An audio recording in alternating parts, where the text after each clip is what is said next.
And you see a lot of right-wingers say this talking point, but I think it's legitimate to consider is, are we just an economic zone or are we a nation? No, there's not a fixed pie. So when an immigrant comes here, they're not necessarily just, taking away from output of other people, because they're also contributing to the output of the country. They're contributing their labor. They're producing products that would otherwise not have been produced, and those products are consumed by people Sure. who maybe otherwise would not have been able to consume them. Donald Trump, obviously, not my favorite, but I do think that he was a better alternative from what we had, especially the switch that happened from Biden to Kamala. I think it's also weird that Trump was coordinating with a bunch of people in all the swing states to sign fake slates of electors and tried to get Mike Pence to unilaterally essentially send the votes back to the state to try to get the uncertified electors certified after January 6th to overturn the election. Do we think that's also a little weird? Yeah. Well, the situation surrounding January 6th, I think, was also concerning, most definitely. Folks, liking and subscribing really helps me continue to produce content and is greatly appreciated. You can also make sure to check out my Discord server in the description below, where you can also find my Twitch, my Kick, and my Twitter. Oh yeah, so obviously I first found you through Jubilee. I've seen a little bit of your other content, but I do, I think probably the place I want to start out. Obviously, you talked to Mehdi Hasan on about immigration was a topic you went up on. I think the thing you said to him was essentially he said immigrants overall are a benefit to America, and the first you sat down and the first thing he said is essentially does Mehdi Hasan care about helping immigrants more, or does he care about helping Americans more? I guess I do also want to talk about more Trump in general. I told you that in DMs as well, but I think that's sort of representative of a lot of the zero sum, I would say, thinking in Sure. that I think drives Trump's policy sometimes. And to be fair, I think I can drive some sort of even leftist populist policy. So I guess I would just be curious, do you think it's possible that at least some immigrants are essentially benefits to both Americans, even if the immigrant benefits themselves as well? Obviously, there's mutual gains there. Right, absolutely. And that was sort of what I was trying to get at with that debate. You see, that's why I brought up the conversation about me coming from, my parents came as immigrants and then assimilated later on. So, I wanted to get off the bat in that debate saying that I'm not opposed to the concept whatsoever, especially someone that has benefited from people that came into the United States. And granted, a lot of people benefit from it, and I have no doubt that in the future, and I have no qualms in the future with people coming into this country, and benefiting our country and our economy. The only issue I take with it, and I think that right now we are at a situation culturally, where, and also economically, you could argue also, where I just don't think it's sustainable right now. And so I wanted to have that conversation with him. Now, my mistake was coming in and assuming that I could granted, I didn't know Mehdi Hasan would be the guy to debate. I just applied. People encouraged me to apply. They said, you should do it. It'll be fun. And I'm like, okay. Cause I have this little stream and people think I'm great at debate. I suck. I think I had 2 public debates ever. And one of them, I couldn't get a word in edgewise. I'm really soft-spoken. I'm kind of conflict aversive in a weird way. I am, and I'm not. So I don't know, but people encouraged me to apply. I applied, and I was really excited. And without going into too much details of how the episode was set up, I was sort of caught off guard with the questions, and also Mehdi Hasan himself. And he is obviously a prolific speaker, debater, and he definitely knows what he's talking about. And so, I came in with whatever knowledge I had, and just whatever knowledge I have personally, and even though sometimes there are anecdotally, I did do my research on some of the immigration stats that I spoke about on the show and some of the benefits they receive right now. That isn't, I would say, the most sustainable financially for a lot of Americans.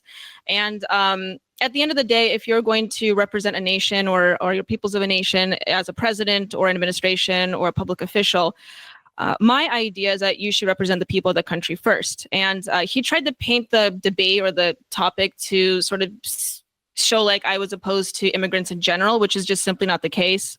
Sure. So that's why I tried to bring up my background and my history, but I was not, I'm a really not to call Mehdi Hasan all in bad faith, but I'm such a I want to say like good faith debater. I try to be. I'm just really like, I want to have a conversation as opposed to just like rhetorical debate, I guess you could say. So I was willing to have a conversation. I was like cut to the knees, and I deserved it because I wasn't like prepared to, obviously debate a professional. That was sort of like how the episode set up, and it was fun anyway. I'm glad I did it. But yeah, that's sort of where I'm coming from in regards to that. Right. I mean, I definitely think like if you watch a debate like Mehdi Hasan like did, interrupt you, like obviously I'm gonna agree with Mehdi Hasan on most things, and like but I do think like when you're in an environment like that, like Mehdi Hasan is like going there to win, he's going there to get viral clips. Not that there aren't also people on the other side trying to do that. Of course, yeah. And also, of course, conservatives do the same thing when they're on Jubilee surrounded, but when they're actually when they're being the one surrounded. But I do think like Mehdi Hasan is kind of trying to win on rhetoric there, and so I guess like some of the initial issues like I would have. So I kind of to some extent I agree like the the government should try to take care of like quote unquote like our people first, right? Like that, like I think the government has a much bigger, certainly a much bigger responsibility to its citizens than to any like non-citizens. So I do think like part of that responsibility though is just ensuring, I guess like generally generally we want everyone's lives to be better. We want people's to some extent like freedom protected, right? Like we do want people to have the freedom to hire who they want to hire, and like in some circumstances, like it seems weird that it doesn't that if I want to hire some foreign laborers, I'm simply prevented from doing so in some cases. We simply like put a limit on business owners' ability to do that. And I would say that that tends to like have instrumental harms in that like when businesses are prevented from hiring a sort of what I would say is like the efficient amount of labor, like you are going to end up negatively affecting consumers. You are going to end up negatively affecting the economy as a whole. There seem to be even like just broader sort of like spillover benefits from immigration. For example, like when tech companies hire, like H-1B workers, which are skilled workers, so maybe a lot of people have less problem with that.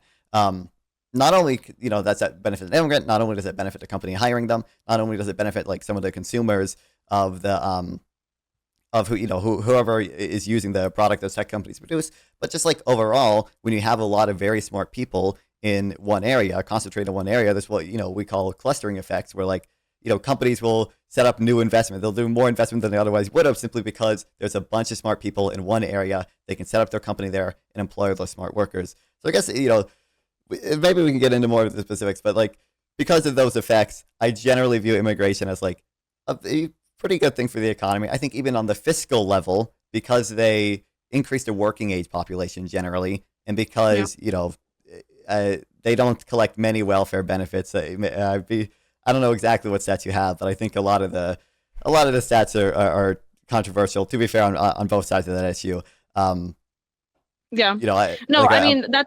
That's a valid point. I completely understand that. And, there's a conversation to be had about the balance of immigration or immigrant labor versus non-immigrant labor, and how we can, sort of traverse or navigate through the circumstances we're in economically.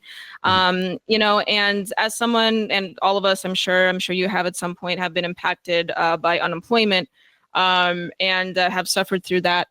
And especially when I was navigating through that, the last like year, I was kind of looking into some of the, like, for instance, take H-1B workers. I think that originally that concept is actually a good one. I have no issue with the H-1B visa program. But when I looked into how many of H-1B visa, because I think originally the standard, I might get numbers wrong with the original. They wanted like only 70,000 annually, but that number has just like exploded to, I mean, I can look it up now, but I don't want to like get muddled in numbers, but it exploded like to several 100,000 of H-1B workers when the original program was, much more limited. And then additionally, when you go in the database and you look at who's obtaining these visas, it's supposed to be for skilled labor, but and you can look it up online. I mean, there was stuff for like gas station worker, for dog walker, for just like cashier, grocery store cashier. And these are jobs that when you look at the unemployability for younger people in Generation Z specifically today, which I'm more focused on what Generation Z is experiencing, and them struggling particularly out of college to get jobs, not only in their field but also during college to even like support themselves is quite challenging. And a lot of us, and I do also have that bootstrap mentality too, like, pick yourselves up by a bootstrap, get a job anyway, but it's not the same today as it was previously. Obviously it's always challenging, but it's I would say it's reaching at a level right now because we are, living in an interdependent world right now, in a globalized system and globalized world with globalized communication systems.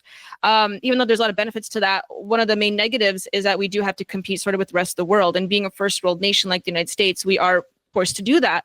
And it's just unfair for the people that have come here already, have you could say like multiple generations of families here, or trying to start a life here, that have adequately assimilated as well and are trying their best to have a life here. But it's just not fair for our national peoples right now when we have to consistently, compete with the rest of the world. And so that's what particularly irked me about the H-1B visa program, because again, like on the onset, I don't mind that program at all. Anyway, we can like talk about the specifics of immigration and certain programs, but yeah, that's where I'm like kind of at right now in terms of like of economics. And then you bring up like the fiscal aspect of it.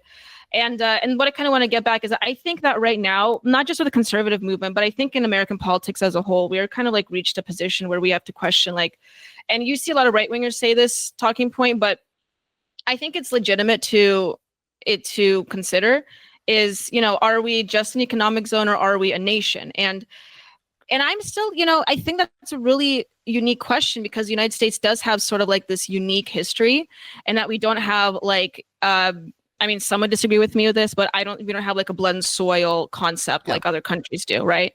But I also think it's important that if we are going to compete with the rest of the country, should we define ourselves as a national peoples? And if so, are we going to benefit Americans or not? So we have to like consider our perception of what the country is. Mm-hmm. So I guess, a few things there.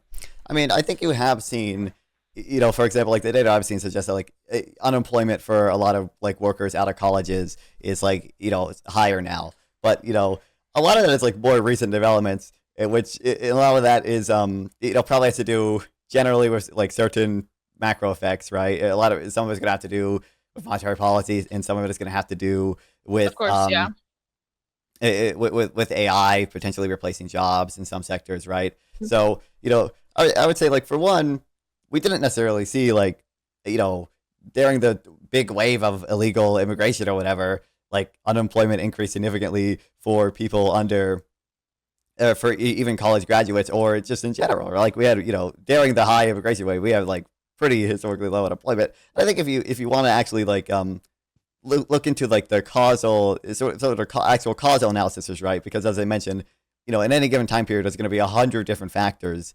that are going to influence wages, that are going to influence employment in this area. So from my understanding of the evidence, like most of the like actual studies that try to do things like, there's two very similar cities, one got a lot of immigration and one didn't, and like there's various methods we can like infer the effects of immigration from that. Immigrants don't really seem to reduce net employment, right? Because they might, there's no lump of labor. There's not a set amount of work to do in the day. There's not a fixed pie. So when an immigrant comes here, they're not necessarily just, taking away from output of other people, because they're also contributing to the output of the country. They're contributing their labor. They're producing products that would otherwise not have been produced. And those products are consumed by people Sure. who maybe otherwise would not have been able to consume them. And especially if H-1B workers, we have some reason to believe that, in some cases, immigrants are what we call like complements rather than substitutes. So, with some businesses, it is going to be like I can either hire a native-born worker or a foreign-born worker. But in some cases, we actually see like, for example, companies that win more H-1B1 lotteries offshore less. So them being able to hire more immigrants means they actually, offshore less often, meaning they hire more Americans here. So in that case, like workers can actually be complements for certain companies, and tying into that in the globalized world, I think we have we do to some extent have to compete with other nations, right? Now, I think and this is another topic, and I'm sure we can talk about this too. Like generally, like trade and specialization has a lot of benefits, and I think globalization is good for all those reasons. But if we want to compete with the rest of the world, like I agree, for example, we should be competing with China in research capabilities and things like that. Sure. China just is always going to have like a higher pool of skilled workers because their population is very high. If the U.S. wants a similar number of skilled workers, we're going to have to import some. And I think it's overwhelmingly a good thing when the U.S. imports skilled workers. Let's say even if they have like some marginal effect on unemployment, if nothing else, just because a lot of immigrants are entrepreneurs. A lot of immigrants, especially the skilled immigrants, make patents even in areas that are relevant for national security. It's not like H-1B workers are sometimes prevented from working in certain national security sectors, but indirectly via a lot of innovation in the tech sector, help with national security, or even for example, the reason like TSMC, the company that makes chips or whatever, is like founded in Taiwan, is because I think that their founder was an immigrant to America, but like he didn't end up staying here, right? If we create an environment where a lot of these good workers stay here, you're going to see more companies founded here and doing things that are probably beneficial for national security. And I think so when it comes to like the fiscal side and and I also do want to add actually I'll comment on the fiscal things first. So the evidence of the fiscal stuff, like there are controversial things on both sides. I think the better evidence is that immigrants, at least over the longer run, tend to be fiscal positives, right? Like the CBO even estimated the immigration surge under Biden would actually reduce the deficit by like $900 billion over the next 10 years or whatever, because they tend to be fiscal positives, at least in the long run. And I think you're right in that, like, so I think what makes someone American is not like their skin tone, is not blood and soil or any of that stuff. Typically it's going to be it's going to be your liberal values, essentially, right? It's going to be some type of American values, and to some extent we might see problems with assimilation today. I don't deny that like those can exist, but I think most of the data still shows the people that live here, their children tend to assimilate like almost entirely within 3 generations. And, I think most of the sort of negatives with assimilation could be helped if we expanded legal immigration to an extent. But I do want to, just add, and this is beyond the economics, something that I think is relevant, is that, certainly the manner in which Trump is trying to achieve a lot of these goals, right? Like, just say that it was the case that deportations would slightly reduce unemployment for college-educated men. I think when you see Trump, invoking the Alien Enemies Act in order to summarily deport people, like there are people he absolutely did not give due process to. Like he tried to deport people under the Alien Enemies Act, and they were detained before the proclamation for the Alien Enemies Act was even made public. They were rushed onto planes. They were deported. Arguably, the one judge did find probable cause to hold him in contempt. I'm not going to comment on whether that it was actually necessarily contempt, but it is absolutely true. Trump tried to deport people as quick as possible, and the Supreme Court then ruled, saying, "Hey, in the future, you have to give people more due process." And then, the Supreme Court then later ruled, just a few months, 2 months later, like Trump had actually failed to actually provide people who were deported under the Alien Enemies Act due process. He had failed to provide give them enough time to seek habeas claims, and I think a lot of those people ended up going to Sakat, where torture is not uncommon, and I think that's just a horrible, evil thing to do, even if it marginally helped U.S. born workers a little bit. Sure. Yeah. Man, there's a lot of points brought there. So excuse me if I'm trying to answer some of it there. But well, the broader point that you brought up that I want to touch on is that, because you did mention the benefits that could accrue after expanding immigration, for instance, or retaining immigration, which, like I said, I can recognize, and I certainly see that. I think, though, that paired with a lot of other things being brought up, like you acutely stated, AI is another one I didn't even consider right away. There's a lot of these other impacts, I think, that are affecting the Americans in getting jobs. And I mean, immigration is certainly a part of that. And even though it can supplement some businesses or some organizations. I think it's a matter of perspective on what the country is and who we should benefit. And that is not to say that I don't see the benefits of immigration. I think, though, we're at a point right now in our country where we need to be focusing on things that matter first. For instance, like with the homeless issue, I live near Seattle. Mm-hmm. And it's quite a problem up here. It's a problem in any like major coastal city. And I don't know about Middle America. I think it's starting to impact them a little bit too. But that's like one major example. And there's like a lot of issues that are contributing just for the homeless epidemic in general. But I think we need to address certain problems that we are facing here. And that's like that's a major one of them. I mean, a lot of people, and since 2008, like we have made up strides in our economy and in the housing market, but we are now reaching, I think, especially in the housing market, we are reaching lows, particularly once again for the coming generation, which is Generation Z, and coming into adulthood and finding it difficult for them to even obtain property or houses or even rentals for that matter. And I think that's something that we should try to focus on first, and so we can ensure that the nation's generation or coming generation, including Generation Alpha, will be stable enough to sort of like maintain the country's integrity. And when I say that, I mean like as a national people and as an economy.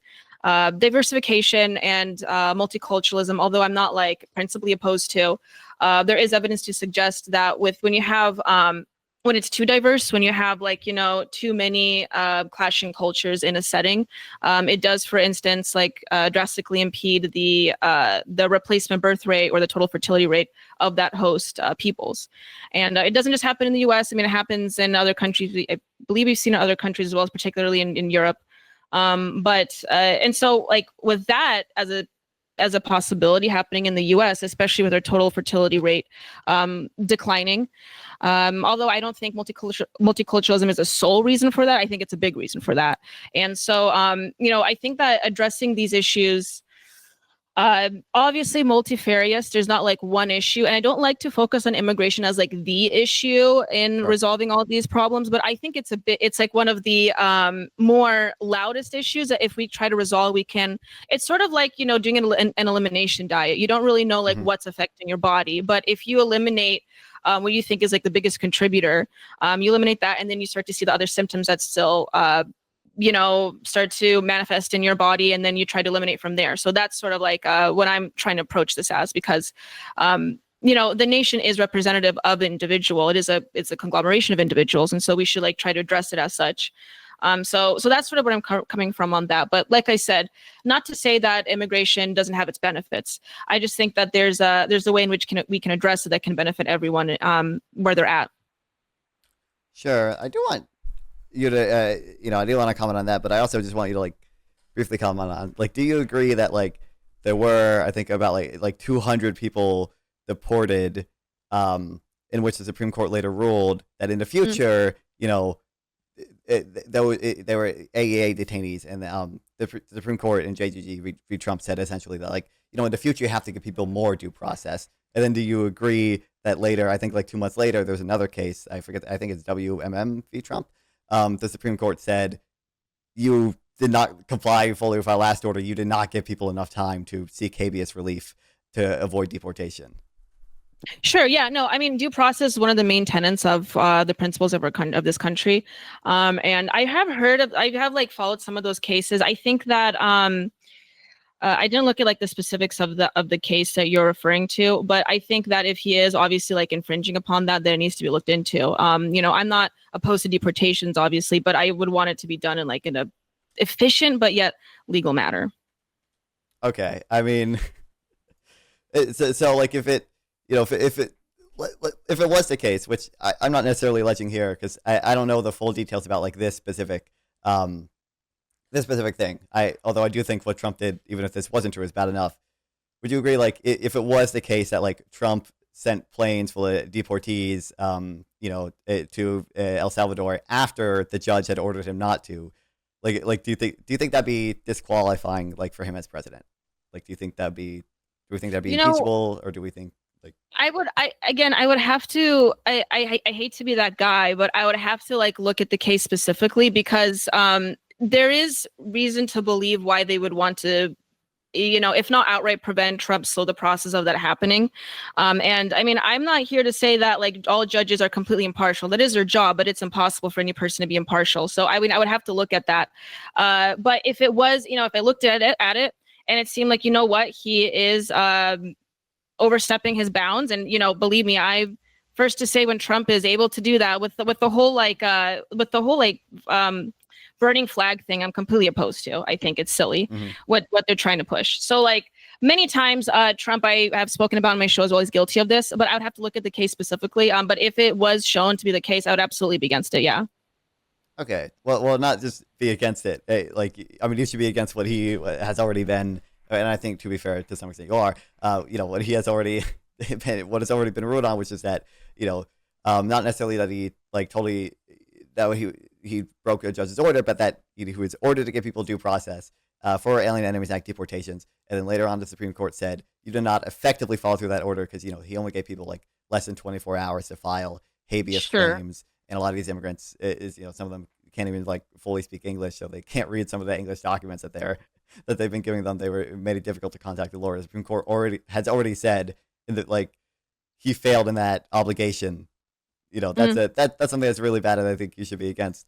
If it was the case that not only did he do that, which the Supreme Court has already said he did that, but what Judge Borisberg or whatever said, which is that Trump should actually be held in contempt for flying planes with deportees who were ordered to not be taken off, ordered to not be deported. He did it anyway. Would that be, in your view, something that would make him a net bad president, or something worth potentially impeaching him over, or how bad do you view that essentially? Potentially impeaching him over, I don't know. The thing is that what's with all these legal systems, and I'm not a legal scholar by any means, so I'm not going to assert that, but with the legal systems that are put in place, I can easily see once again, and this is extremely divisive because I can understand why some people, especially even neoconservatives, would say that he is kind of, overstepping his bounds, and he is a very inflammatory, incendiary president and administration, especially with what they're doing. A lot of the things that they're doing is, you could even say avant-garde, at least for what modern presidencies look like. But if with the legal systems that are put in place, and many, oftentimes I'd have to look at the case, like I said, with the whole flag burning situation, I thought that was completely absurd. So I can easily see the administration overstepping their bounds. And if that's what they did, despite, them thinking about the benefit of the country, but if they are overstepping their bound, especially constitutionally, that's a major problem, and I'll be completely opposed to. But at the same time, I also wouldn't discredit the notion, and I don't want to discredit the notion that all of these proceedings are done completely fairly, or even with non-biased actors in the legal system. I don't think that's possible, and I think a lot of people, and with the history of Trump's presidency is concerned, that I would say that they may be a little bit utilizing the system to discredit him and his administration, what they are trying to do, and sort of tie his hands. But again, I would have to look at it specifically. But if it was, and that's challenging because I'm not an expert anyway, so I'd have to rely on what the experts say, right? Right. So I'm not a legal expert either, but I just want to be clear, to whatever extent you think the justice system is weaponized against Trump, this is the Supreme Court, which has many of Trump's appointees on. I think it's 3 appointees on it, right? Yeah. Saying him that after this order, AEA detainees, they must receive more due process, and then a few months later, the Supreme Court saying, hey, these people that you deported, actually you failed to provide them enough time to make habeas relief claims. That is a insanely bad thing in my view, and I don't think that's it's hard to say that that's really biased against him, but this is the Supreme Court, of which is majority conservative appointees, some of which are his own appointeees. Yeah, no, that's I guess valid, for sure. Yeah, so we can also I know you mentioned the multi-cultural thing, for example. I guess I'm curious how you draw the connection between multiculturalism and lowering birth rates. There doesn't seem to be a clear connection to that for me.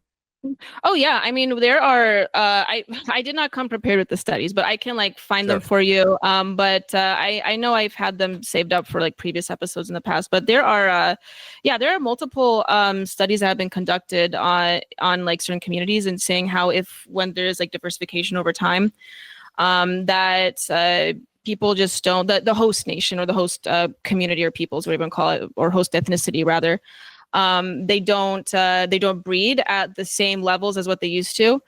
I sorry, I could you want me like to look that up? I don't because I don't like feel Mm. comfortable coming in without like the studies on No, hand. no, I mean, But yeah, yeah, but I mean it's there fine you has don't been have them, but research. Yeah, there has been research done on this. I can try to find a couple here, but there has been research done about this. And what I led to when I was looking into this, in fact, I may have some of my Substack actually, more recent articles I could maybe look up. Um, I'll just try to pull this up while I'm talking with you. sure. But yeah, and it led me to think that, you know, perhaps then if that is the case, and because the total fertility rate declining now in the U.S., it could be that we are experiencing that here with our own host nation. Here, let me access Mhm. my Substack. I may have a few here. I guess like I, I don't necessarily view it as impossible that's the case. And like certainly, there's studies that I think are like solid studies, saying Sure. it could very well be the case. But so I view it as a much more plausible explanation that the reason the U.S. birth rates have declined and the reason birth rates decline just generally in advanced economies is that the essentially opportunity cost of having a kid is almost always going to go up with like income growth, right? So like you know historically, kids might have had almost like negative opportunity costs because you needed kids to like work on your farm, and then at some point kids started having some amount of opportunity cost, and that if you had a kid, you're gonna have to provide for that kid, and that might mean you have to cut down on your hours at a factory job, and nowadays having a kid is like a substantial hit to your to most people's earnings. That is certainly women. They tend to Mhm. take the earnings hit, and that's actually, the data I've seen suggests that women don't even know don't actually even ever recover from the earnings hit from having a child, oftentimes at least. But I think but that seems to be a big factor as well. And I don't think there's you could address that by giving subsidies for having children. So you could try to say, hey, if the opportunity cost of having children is really high, we're going to essentially compensate you for it. Um, but I think that requires a lot of high taxes, a lot of redistribution, and those aren't things Yeah. I'm always against. It seems to be like a much more just like pro growth, easier policy to allow uh, allow a decent amount of immigration. And I think if you had a better process, which to be fair, I don't know exactly what that better process would look like. But I think if you had a better process that, for example, like asylum seekers, a lot of times aren't able to like rent their own home, so they're put up in like free homes in New York or whatever in their own, and they often have areas set out all to themselves basically, and a lot of times they're not able to get jobs for like the first 90 days or something until they get work authorization. I think we have a system to let them more easily integrate in society. Like you would see assimilation in them be higher. And I think that's a much better way of addressing the any issues we have with the declining birth rate. Yeah. So there are, I just like, I pulled up a few studies here. It's interesting because you do see declining birth rates in Eastern Asian countries like South Korea and China as Mm-hmm. well. Well, China, that's because of their child policy that could be like impacted. But with South Korea specifically, you do sort of see like they are rather homogenous areas. So the question begs, like, it's not just diversity, right? I just looked up at a few stats here, and it is saying that parts of East Asia, specifically like South Korea and so forth, are becoming more diverse over time. And so being like from very, I would say, because East Asian cultures are typically more rigid and more homogenous, I would say, than other parts of the world.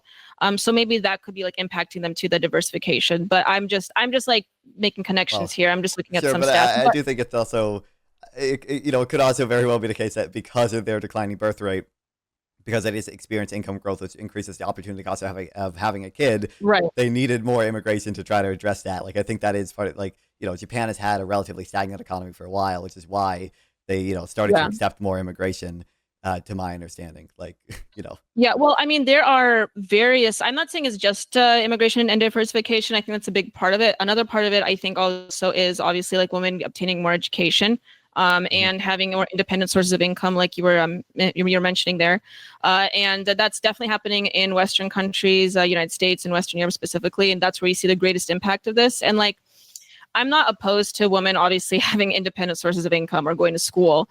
What I do think is this is, I think, so I think the answer to all of these things are obviously way more complicated than what we like to put upon. And I write about this quite a bit. And the only issue is that solving this is like such a long-term project. I think that a big part of what it is, it's a conglomeration of things, but in regards to like women having independent sources of income, or people getting wealthier too, one of the main ways that we can address that, I think, is that I really think that all comes down to early childhood education. And what I'm seeing, specifically in like the United States, and I can only speak for the United States alone because I was born and raised here, Mhm. but I think there's like this answer is going to open up a door to a lot more questions, I think, on your part. Sure. So I'm going to try to explain it as easily as I can. But I think that we have been having a problem in this country where we sort of expect everyone to have, um, specific sources of income. And I'm not opposed to women or men getting sources of income. The only issue is that I think we are oversaturating the colleges with people where men and women don't really belong there as much as they are going now. I mean, there's a greater emphasis on like trading or trade schools, for young men. Likewise, I think we could have something similar for women. The only issue is that women typically, if they want to have higher sources of income, they are forced to get into the academic system, where I don't think a lot of them, I don't think a lot of people in general are inclined towards sort of like these white collar jobs. And I think oversaturating the college market, so to speak, is sort of contributing to this problem. Because obviously, if you go to school and you spend all this time in school, even if you get your master's or beyond, you don't want to like settle down and have kids right after that, Mhm. especially if you're trying to get jobs in your field, right? And so I think this emphasis on higher education is contributing to this. And that's why, to supplement those jobs that some people don't want, we do have to get immigrants to come in and do them, right? And that's completely understandable. And but that makes other people of younger generations, like what we're seeing right now, have to not even being able to find jobs in those sectors as well, the sectors that they didn't go to school for and they don't necessarily want to do all their lives, and more blue collar work. So I think we need to tailor education, and I like what and I think Sweden's doing this a little bit. They're tailoring the childhood education based on what the child is interested in, rather than universalizing it. Obviously, you need like reading and arithmetic and Yeah. writing, but I think past a certain age, I think like pretty young, you can see what a child is tailored towards. Pretty young. I have family that works in early childhood education, and I've read a few studies on this indicating similar things. And I think if we tailor education to the individual first, that we could perhaps resolve a lot of this. I think a lot of people went to college where they don't belong in college, if that makes sense. And so I Mhm. think that's sort of contributing to this more in a greater impact than simply just saying it's multiculturalism, although I think multiculturalism is a part of that. Yeah, I guess in a sense, I can, there's gonna be a little bit of agreement there. Although I'm kind of gonna view it as a as almost more evidence in my explanation, because um, I do think like colleges, probably increase human capital to some extent. There's a reason that colleges have a big wage premium. It's because to some extent they probably make you a lot more productive, they make you a lot more knowledgeable, to make your skills a lot more valuable, and that is kind of the we're in life for a knowledge service based economy. That is kind Mm-hmm. of the mechanism by which our earnings kind of got so high in the first place. So I agree, a lot of people who go to college like aren't necessarily going to want to like settle down and like have kids immediately after that. But that's kind of a reflection of what I'm saying, which is that as countries just get richer, as we consume more education, get better, better, higher skills overall, which makes incomes higher for everyone, you're going to see people have less children simply because the opportunity cost of having a child is going to go up. I'm not like necessarily going to disagree with you on the need for like some like education reform. Like, you know, I don't know what the correct answers are there. I will say like the sort of the evidence I've seen is that like U.S. schools do like essentially okay compared to our, you know, developed peers. Like, you know, we're not doing horrible. We're certainly not doing the best. And I'm sure if you compare us to Norway, we're probably doing worse than Norway. Mhm. And I don't know exactly, you know, what issues we're going to, or, you know, how to address those issues. I will, you know, I will kind of, you know, reiterate that I think immigration is sort of a easier, cleaner, cheaper solution to this. Like we could reform education, which I don't know what that looks like, but I'd be relatively in support of that. And we could try to compensate people for the opportunity cost of having a child, with, you know, transfer payments and try to do other incentives. But that's a, you know, very, you know, expensive, difficult thing to do. Where it seems like immigrants, you know, we could let in immigrants who are ready to work right now. We don't have to wait 18 years for these kids to grow up, and they don't necessarily they don't always cost us anything. Sometimes it can be a fiscal drain. I think that advertising suggests that some immigrants without high school degrees can be a fiscal drain short term, but usually longer term they're not, especially when accounting for their the fact that they're going to have children who typically earn comparable to the, you know, U.S. Median income, and they're typically going to be fiscal positives. And like I really don't think we see super negative effects on the native population from immigration in terms of things like employment. You might see like in certain sectors, like if you get a large amount of immigrants in a short amount of time all going to one sector, like you might see, you know, a decrease in wages. You probably would not see, and you wouldn't necessarily see an increase in unemployment overall because, you know, as a, you know, if you shift the supply curve right, the quantity goes up. Like there'll be more, you know, there'll be more people employed. Although the total population will be bigger, like so those could net out. You're not necessarily going to see an increase in unemployment. You could very well stay the same. It could actually very well go down if their demand for labor, you know, employs more people than otherwise would have been employed. And I guess like I think there is evidence also that deportations don't really address many of these issues. Like there's evidence from sort of deportations under Obama's term that, you know, communities that saw deportations, you know, during different times, which allow us to compare like similar cities and everything. You know, we actually saw decreases in employment when immigrants were deported, right? So I think there were like about 500,000 total immigrants deported, and that led to an estimated like 44,000 net job loss. And I think, you know, just overall the policies that Trump has in the economy, like you know, like the tariffs, like even the big beautiful bill, like trying to corrupt the BLS and the Federal Reserve. And if you want to talk about jobs, you know, the job numbers, Trump did not like it, then fired the BLS head. I think all of those are going to have a way more negative effect on employment than conceivably deportations or immigrants could have. Like, yeah. Well, yeah, I mean, to go back to the fertility rate here, not just, I think immigration reform is a good way to address it. Well, when I say good, I don't mean the most efficient. I mean the best way in terms of like actually resolving the issue. Mm-hmm. But yeah, when I mention like, for instance, multiculturalism and how that contributes to lower total fertility rates of a host culture, then, you know, that's like, which is a compounding effect on it. I'm not saying it's just education, just immigration, not all these things, not just women going into work. It's like, it's all of these things impacting it. And so how I typically tend to look at it is just like mollifying some of the other aspects of it. Obviously, like education reform is going to be, and like, that's why I mentioned originally when I started talking, like this is going to be potentially open up a can of worms. Is that like that specific approach will take a long time to address it. And so that's why I'm like looking, and you mentioned like maybe like compensation for some of families that do want to have more kids. And that's idea been thrown out there. That's something to consider as well. So there's like different ways to approach it as far as affecting or helping the total fertility rate. But I saw a study on Twitter actually saying how, and I did retweet it. I do want to pull it up because I do think it's pertinent.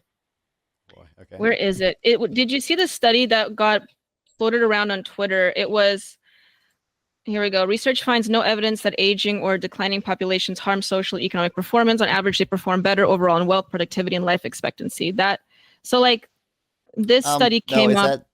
I haven't. I'd be curious. Is it from? There's a number of It's from anti-immigration. Cornell.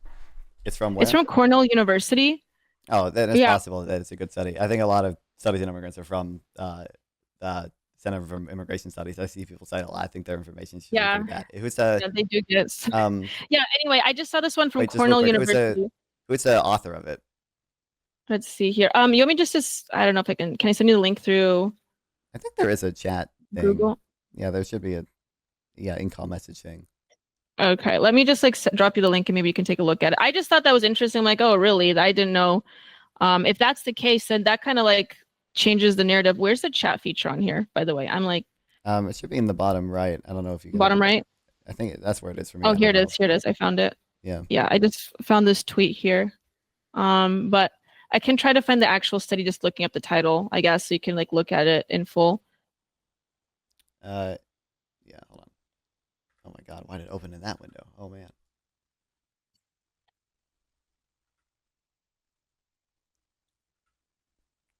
I mean, so it's possible this is a good study. I'm not familiar with it, but I will say, like, I have seen evidence of the opposite. So Sure. Yeah. I think a lot of us have. like this would. I just thought that was interesting. So Yeah. Well, again, it's like I don't know if like a lot of these stats or whatnot are used, and that's the thing is like I'm like speculating about what's authentic and what isn't, how exactly we are using these numbers. Like, is it for an ideological benefit or are we just ignoring some of the other thing? I've always said that with like the lower fertility rate, it's just like an ebb and flow of a developing civilization. So I don't like when, especially when right wingers like doom spiral about that all the time. It's kind of like it's gonna pick back up eventually. I really do think. It's just a matter of like the ebb and flow of a civilization developing and a culture developing. But anyways. But that's sort of like what I was trying to get at is I think there's like everything with everything. It's a very complicated situation. There are multifarious reasons for why something occurs. The way I look at it though is that I'm just trying to address it from the ways that I think are the most obvious. And so that's where I'm coming from. Sure. I mean, so I don't know. I mean, I have I've done more research on immigration than some other topics, but like certainly, like I'll just say, like the evidence I've seen presented in like at least maybe they're biased, but the economists I've seen, suggests that like typically we do associate declining working age populations with slower rates of growth. Mm-hmm. Now it's possible, so it could be the case that the overall effect on growth is not very big, and I think that like that so it. Even if I presume the overall effect on growth is not very big, which I think is unlikely given some basic, tenets of economics that they hold. It would seem to be the case that like immigrants certainly don't have the evidence still points me in the direction immigrants don't have like a lot of these negative concerns that we associate with them, and because like. I would still believe that they have, other positive effects. Maybe like overall macro, GDP growth doesn't increase. But they're probably like increase it like GDP in general. But they would, it's sort of broadly like have some of those spillover benefits I talked about earlier. They could even potentially have national security benefits insofar as they're innovative in sectors that we need them to be innovative in, and lets us compete with China on skilled workers. But look, so I do just want there are things I do like getting specific answers to. So I do just want like a clear answer. So like, do you believe that Trump fired the BLS commissioner because he did not like the job numbers? Because he did not like the what? The July jobs report, the payrolls report that came out that the BLS put out. Oh, I mean, I'm not sure about that. Frankly, I'm not, I don't know. I haven't thought about that one. And could you provide more context for that one? Right. Okay. So we had, essentially the BLS is their institution that tracks, they're the real labor statistics. They do a lot of surveys to try to track the state of the economy, the data that they produce, like they produce the unemployment rate, they produce, something called, they produce some measures of inflation, the Consumer Price Sure. Index, CPI. They are a pretty important economic institution. They were, they are under the executive branch. They're not a fully independent agency, like, for example, the Federal Reserve is, but they are, supposed to be, politically independent. It's a very strong norm, to, not partisan, to not have the BLS be partisan. In fact, the reason they were Sure. created is as sort of, they were created as a compromise between unions and company owners over disputes about how much the inflation had risen and how much wages therefore needed to rise. The solution to that was just an independent statistical agency that would just, track that number so unions could set wage contracts based on that number rather than any like partisan entity. So the July jobs report came out. Now, initially, Right. Trump's jobs numbers were not like particularly stellar, but they, weren't, they weren't necessarily bad. And so the way the job numbers worked, every month they revise the two previous months' estimates of the amount of jobs added. When the July jobs report came out, Trump, like the two previous months, not only was July's jobs numbers bad, but the two previous months had like pretty heavy downward revisions. Not like, not the biggest downward revisions we've seen, but really heavy downward revisions. And then and only then did Trump say, "Oh, these numbers are fake. The BLS is, horrible at its job. I'm firing this woman who's the head of the BLS because this jobs report came out and made me look bad." When there's, by the way, no mechanism by which the BLS commissioner can even really change the job numbers because they only see them like even 2 days before they go out. So it's not like she can even really change them without delaying it. She was the one that was appointed by Biden, right? Previously. Uh, she was appointed by Biden, but again, Yeah. it is an independent agency. Independent in the sense that it's supposed to be like nonpartisan, not that it's independent under the structure of our Constitution. But Sure. there's no real precedent for politicizing the Fed like the BLS like this. Nixon kind of tried to a little bit, but this is a institution that we rely on to make impartial data, and Trump is firing someone because he doesn't like that she put out information about the economy not doing as well as Trump would like it to be. I think that's a very, it's a classic. Yeah, I mean, I'm not a big fan of some of his tactics. It's a classic like Trump move, though. That's sort of like what got him. Here's the thing: is that Trump is sort of like, I think he's like wrapped in. He's trying to fulfill an image that the image that people voted him as, and whether that he really is that image or he isn't, I'm not really concerned with. But it seems like a classic Trump move. I don't know I just looked it up and it sounds like vaguely familiar. So forgive me for not being like completely well read on this, but I do remember she was Biden appointed. That being said, I'm not saying that what was those that report was posed was completely biased, but at the same time, I mean, it's not uncommon or unknown to say that a large portion of these, these organizations were filled with people, because you have to understand a large part of the GOP is opposed to what Trump was trying to do. And I'm not here to completely defend Trump, but I would say personally, I don't think that was a good move on his part because it does look bad. There's a lot of things that I've knocked on Trump lately because I think that he's been sort of taking some L's lately in some of the, even just like optically speaking. But at the same time, I don't think that was a good move. At the same time, I wouldn't be shocked if they were trying to like fudge the numbers a little bit in that report to make it look a particular way. But at the same time, I don't have evidence for that, so I can't say that, given that she was Biden appointed. But I wouldn't agree with what he did there, no. Okay, I mean, to be fair, you said you didn't have evidence, but I don't think the fact that she was Biden appointed means very much. But I want to talk about someone Trump appointed. Have you kept up with any of the stuff between Trump and Jerome Powell and the Federal Reserve at all? Oh, that the stuff that just he's trying to get rid of the president of the Federal Reserve, correct? Is that what you're referring to? Kinda, yeah. So he did recently, fire one of the governors, not the president, but one of the people on the committee. Governor, yeah, governor. Yeah, but he has publicly lambasted Jerome Powell both in his first term and especially now in his second term, literally going to the the Fed renovation and trying to propagandize about how bad it is or whatever, and publicly asking Jerome Powell to lower interest rates, which is something that not only historically has very little precedent, but is very very concerning given that the Fed is a independent agency under the structure of our Constitution, right? That is very much supposed to be independent. The Fed chairman is not supposed to listen to the president. The, president is not supposed to give orders to the Federal Reserve chairman. And the consequences of doing so, I would say, are, Sure. Yeah. especially in combination with the BLS stuff and the tariff stuff, which we'll get to as well, are most certainly going to be more damaging than, any damage I think even low skill immigration is going to do. So it was Jerome Powell. Yeah. I don't know too much about this story. I did hear a little bit about the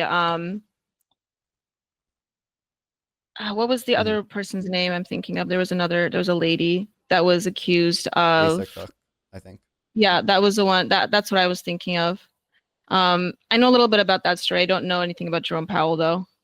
Mm-hmm. I mean, he is the chairman of the Federal Reserve, so I guess it's totally fine not to know these things, right? And I do want to ask you in a second, like what your big issues are, because I do just okay. Did you? I don't actually know. Did you end up voting for Trump? I did in the last election. Yes. Okay. Yeah. So we'll get that in a second, but let's just say do we accept the fact that the Fed is supposed to be an independent institution that is not supposed to follow the president's orders? Yeah, that's what it's supposed to be. Yeah. The Fed's a lot of things, but that's what it's supposed to be. Sure. And do we generally think that even if you support an interest rate cut, which I don't know how much you know about this, but do we just generally think that probably giving the president substantial authority over decisions over interest rates, when we just kind of generally have evidence that independent central banks probably lead to lower, more stable inflation and growth, essentially more stable growth and lower inflation, that would probably just be a bad thing? Oh, what's up? Oh, hey, you're in your shrimp costume. Yeah, I made it a donation incentive. If people donate some money to the Shrimp Welfare Project.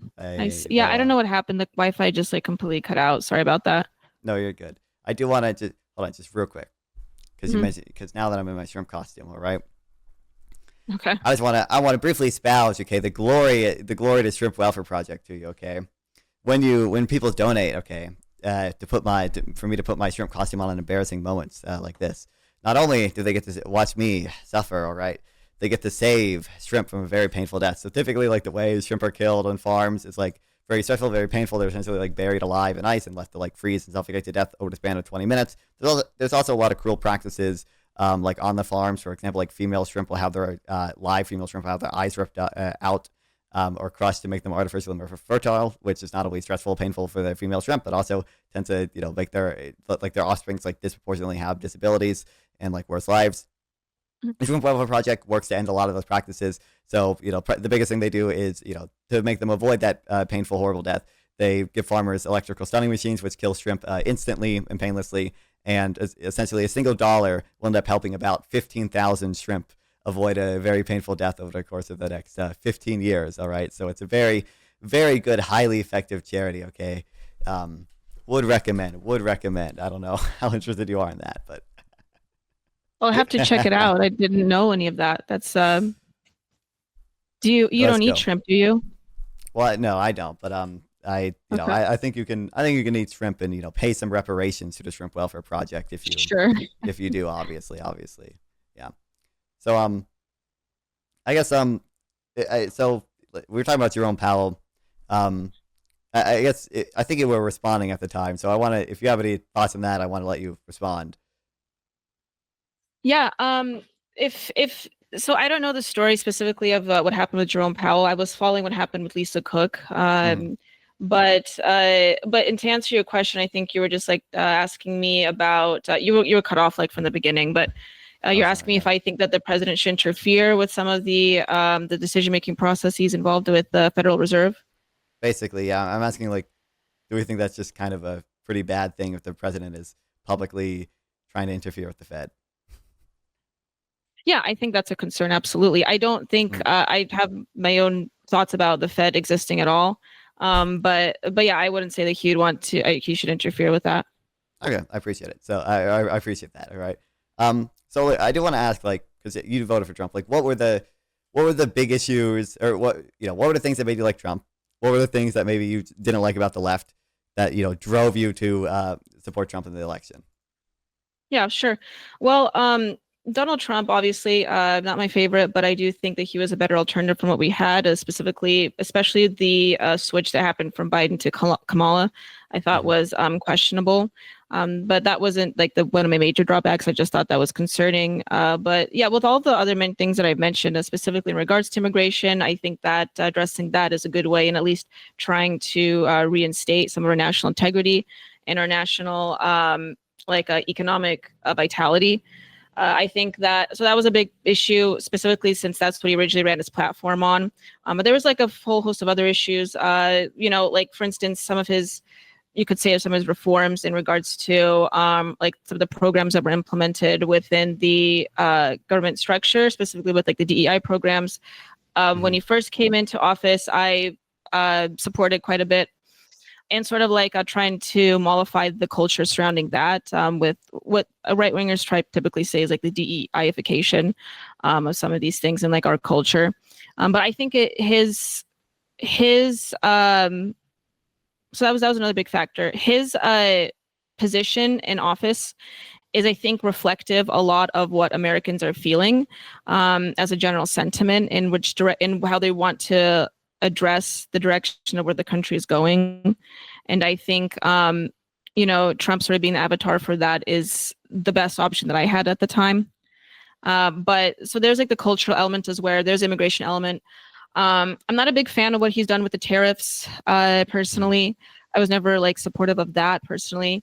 But I would say like that was the main ones. Um, Sure. I guess yeah. so starting on the first thing, the way Kamala getting in a questionable way. So I mean, for one, I don't for one, like, would you like if the Democrats had an open primary, would there have been any candidate that like could have won that you would have voted for? I'm curious. No, well, I mean, the way that they just switched Biden with Kamala, I just thought that was weird. But I mean, personally, I wouldn't. No, not. I hadn't voted for like a Democrat for a while, Okay. so I wouldn't. Uh-huh. I would say So support any of them. But do you think it's also think it's also weird that like Trump was coordinating with a bunch of people in like all the swing states to sign fake slates of electors and tried to get Mike Pence to unilaterally essentially send the votes back to the state to try to get the uncertified electors certified after January 6th to overturn the election. Do we think that's also a little weird? yeah, well, the situation surrounding January 6th, I think, was also concerning, most definitely. And again, I'm not like a big proponent or fan of Trump. I'm not like I don't like to position myself as someone that completely supports everything Trump does. At the end of the day, deciding between the two candidates, between Kamala or Trump, wasn't I think a lot agreeing with a lot of people here in this one that wasn't like the best two options I had there. But I did vote for him simply because I thought he was the best alternative at the time. I mean, I think that we could have had perhaps better contenders, but obviously that's what the GOP and what conservative people wanted in the United States. And I just felt like, judging by some of the policies that he was proposing, regardless of what January 6th was, which I never like supported. Um, judging by all that, I just simply thought he was a better alternative. Yeah, I mean, so I guess it's it is very like weird to me that we would count essentially Kamala Harris becoming the Democratic candidate. That's a big negative against the Democratic Party, like the way she came in. Like I don't like the way she came in, right? But fundamentally, like, that is the DNC is a private institution. The DNC like did not break any laws by doing that. The DNC was not like substantially threatening the future of American democracy. I think if we are to count that as a negative against the Democrats, it should be weighted like a million times more heavily that Donald Trump, like, Donald Trump himself probably did violate multiple laws, but Donald Trump and the people he organized with like violated multiple laws. They were planning on violating the Electoral Count Act. The state, all the like state electors violated various laws, and that's why half of them went to prison. That's why half of them were pleaded guilty to their shit. Like they didn't even contest it, and like this would have been like literally overturning the results of the election if it was successful. And one of the big reasons why it wasn't successful is just because Mike Pence refused to go along with it. And for whatever, it also I would also add like all of this was based on lies about the 2020 election being stolen. Like most of the people involved in this plot have admitted, like even they like knew they were lying at the time. We like Fox paid out a huge settlement, right? We had the text messages with Tucker Carlson and everyone is saying they knowingly lied about the Dominion voting stuff. We have, I think, Rudy Giuliani like saying like he was lying, but he just has a First Amendment right to lie about the 2020 election. And I think that the lies alone were damaging to American democracy because people still don't believe the results of the 2020 election. And then that was used in an attempt to literally try to overturn the results of a free and fair election. And the Democrats like switching out their candidate, especially when like historically primaries were like probably even less open up until the 70s than what we had in in 2024. There's almost no comparison between these two things to me. Well, just judging by the way that they attack Trump and just Republicans in general for not, defending the tenets of democracy, I just thought that was ironic that they decided to follow through with that decision, especially since, I don't know why they ran Biden anyway, initially, if he was showing signs of decline. But then to just decide to do that, I thought was rather odd.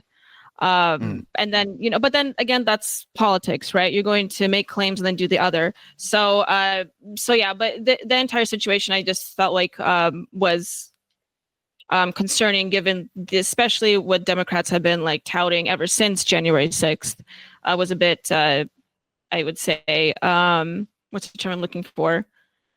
It's just like, it was just very deceptive.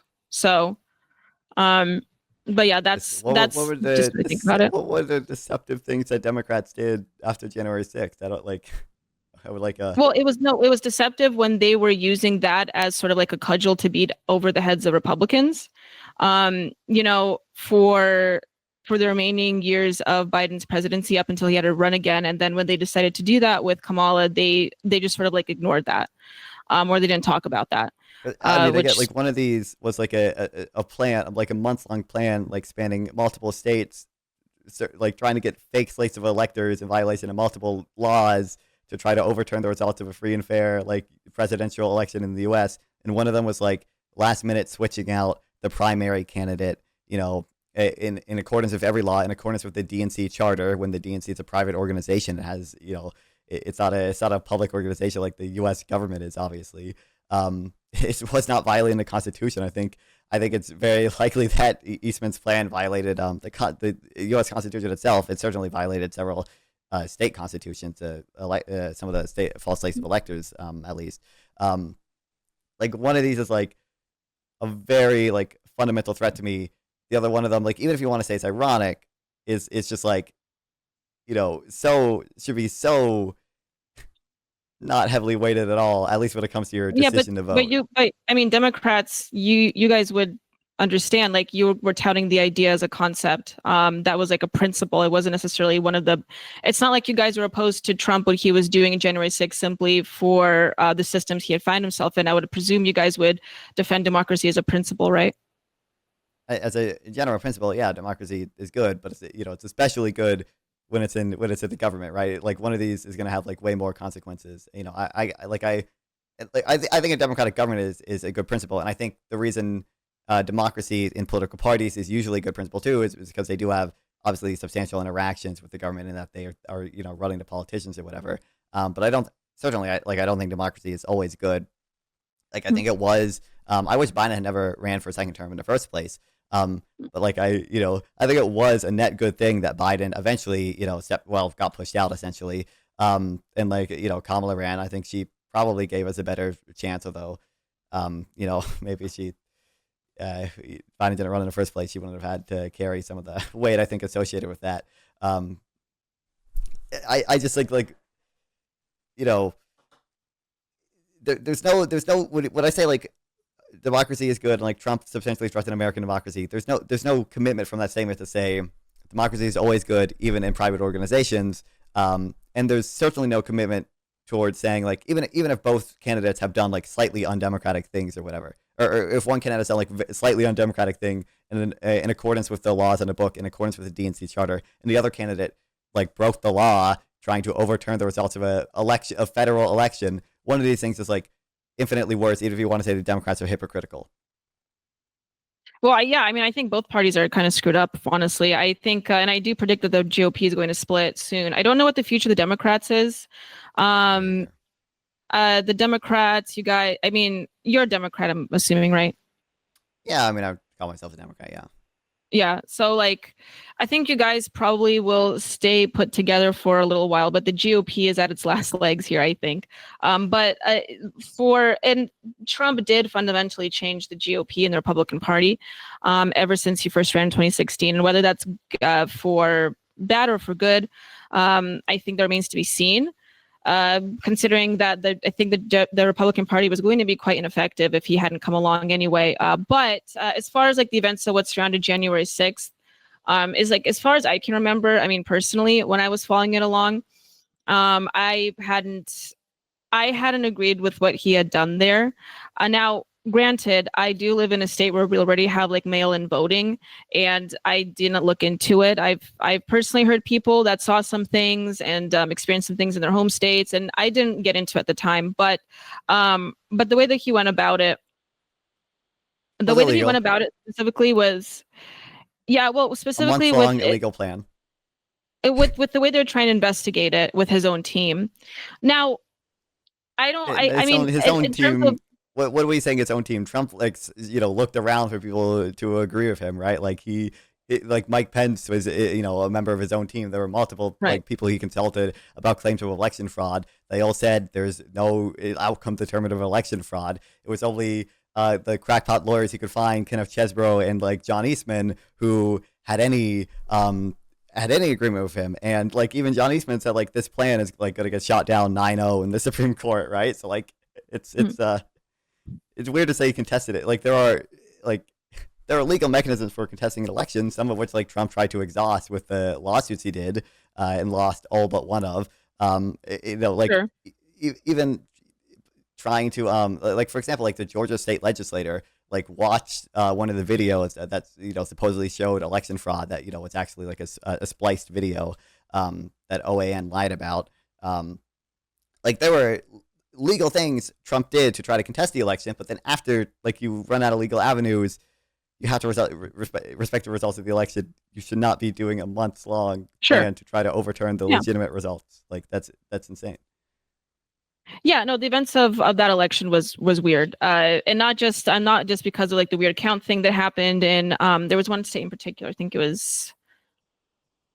was Wisconsin, if I'm not mistaken. I could be wrong, but anyway, but the way that he went about it, I didn't agree with ever. So. And I think like strategically speaking, in terms of like the legitimacy of the GOP in general, following after that, I wouldn't say it was like the most feasible for helping the Republican Party. Now, I do have my own theories about why Trump would maybe want to like tear the GOP apart after him, but in which that's probably what he attempted to do with that as well, sort of like burn the party down before No, especially seeing how he may not have been reelected at that point. But anyways, but regardless of that, I think there is like evidence to say though that election integrity, particularly with states where there is already mail-in voting, can be questionable. And I don't think it's like, I would not like put it past people in positions of power over those states to try to utilize it for their benefit too, though. So again, and that's like coming from someone that already lives in a state that we already have these systems of voting for a long time now. And that being said, like I wouldn't put it past Democrats doing the same thing. And when they did that with Kamala and Biden, granted, you mentioned like the DNC, it's its own institution. They did nothing like that. Again, this is there's a plan that violates like the laws we have in the book with regards to how we certify a federal election versus the Democrats' plan, which is not only compliant with the laws but compliant with the private rules of the private DNC company. Like, this is a insane comparison. And I do just want to, I want to, say like all these claims of election fraud or whatever, like, were investigated by Trump himself's team. Like, like Mike Pence was on a commission trying to find election fraud. Like, again, there were multiple states that like looked into all these claims that Trump is making. Trump filed a ton of lawsuits, or like Rudy Giuliani and another lawyer filed a bunch of lawsuits on behalf of Trump in a bunch of different states. Like, all of them lost except for one in Pennsylvania. And even if those, even if most of them won, it would not have been enough fraud accused in those lawsuits to actually change the results of the election. So, like, I don't know, like it seems very, I don't know what the right word is. It's very confusing to me, like, why we are like run what I would say is like so much defense for the actions of something that like should like very clearly be not just like bad, but like one of the worst things a president has done in recent American history, like in terms of the threat to our institutions.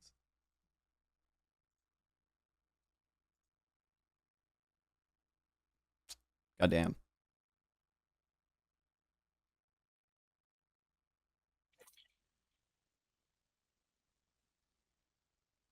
Oh, hello. Can you hear me now? Yeah, your camera's still frozen though. But Is that still frozen? Okay, hold on. Oh, is it moving now? yep. Okay. Okay, there we go. Sorry about that. I don't know what's happening with the internet connection here. Mhm. I did only have an hour though. Looks like I'm 25 minutes past almost. Sure. I do have like another online interview soon here. But I do appreciate you for letting me come on today. Yeah, shout yourself out to your audience if you want to, and yeah, I'm sure we'll chat again. I know you moderate a lot some debates now, so yeah. Yes, I do. We are already having a debate panel on the show now. But my show is titled, it's called Culturama. Like I said, it streams on Rumble and on other major streaming platforms every Tuesday and Thursday, and sometimes on Saturdays I do gaming. Or if you want to read some of my writing, you can also find it at the Dialectic Project on Substack. Yeah, well, I appreciate you coming on. Like I said, sure we'll chat again sometime. Absolutely. Donate to his Shrimp Welfare Project, okay? Donate to his Shrimp Absolutely. Welfare Project. Hell yeah. Hell yeah. Yeah. Thank you. Have a nice day. You too.